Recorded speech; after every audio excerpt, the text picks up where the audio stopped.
حقيقة أنا لم أحضر كلمة، ولكن الأخوان أجبروني بأن أتحدث، فإن شاء الله أني أكون أصل للذائقة فقط. أولا بسم الله الرحمن الرحيم، والحمد لله رب العالمين، والصلاة والسلام على أشرف الأنبياء والمرسلين سيدنا محمد وعلى آله وصحبه أجمعين. أنا لا أتقدم الشيخ يحيى بن سعد الفيان والشيخ أحمد بن حسن العكيم واللواء عبد العزيز، ولكن طلبت بهذه الكلمة. فكلمة بسيطة جدا. يقول: صبحته عند المساء فقال لي: ماذا الكلام؟ وظن ذلك مزاحا، فازددت دهشا فوق دهشة أولي وعلمت أني قد أتيت جناحا. أحسن أبا علي حسنا فحسنك راعني، حتى توهمت المساء صباح.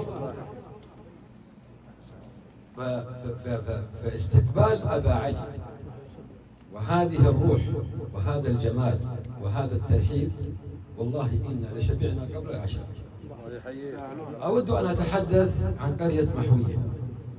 قرية محوية إحدى قرى بني حرير، ما عليكم زود جميعا. تنقسم إلى 4 قرى. قرية محوية وهي الدار والأساس، يتفرع منها ومعرفها الشيخ سعد الفيان، خليفه طبعا ابنه جمعان بن سعد الفيان، والآن معرفنا الشيخ يحيى بن سعد الفيان.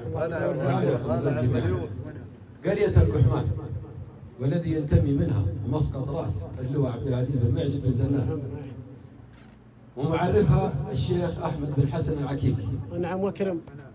أيضا قرية المروة ومعرفها غرم الله بن عوض بن موسى. نعم أبو ثامر. وقرية الصعدان ومعرفها الشيخ علي بن سعيد الصعيدي. قريتنا قرية حدودية شمالية بشمال محافظة القرى. أعتقد أنا لا أتحدث مع ناس من شمال المملكة أو من شرقها، أنا أتحدث مع أبناء زهران ويعرفون قرية محوية كثيرا، ولكن هناك شباب ربما لا يعرفون القرية ولا يعرفون من هم بني حرير. بني حرير قبيلة من قبائل زهران، فيها مجموعة قرى، من ضمنها قرية محوية التي أتحدث عنها الآن. أحببت في هذه الدقائق البسيطة أن أتحدث عن قرية محوية وعن بني حرير. بني حرير فيها قرية محوية وقرية المشارق وقرية الحبشة وقرية الريعة وقرية الدعبة وقرية الصعدان وقرية السعيدان وقرية المثيلة وقرية الدهانية. هذه قرى محوية تقريبا 9 إلى 10 قرى تقريبا، لكل قرية معرف. وهذه القرى كلها تتبع قبيلة بني حرير، والذي شيخ بني حرير هو الشيخ سعيد بن جمعان السبيحي، شيخ بني حرير وبني عدوان، الذي نسأل الله تعالى في هذه الساعة أن يمده بالصحة والعافية، وأن يقيمه لنا ويعود لنا سالما معافى مشافى بمشيئة الله تعالى. هذا ما وددت ذكره. ونحن لسنا إلا قبيلة من قبائل زهران مع قبيلة بني كنان. قبيلة بني كنان من أكبر قرى بني زهران. أنا لي أصدقاء في قبيلة بني كنان، وذكر من ضمنهم اللواء عبد العزيز، ذكر اللواء سعود بن خضر. أنا أذكر أيضا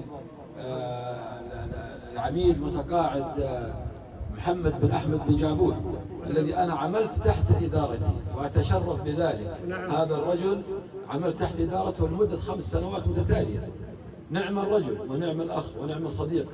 أيضا أبو هاني عملت تحت إدارته، ونعم الأخ ونعم الرجل ونعم الصديق.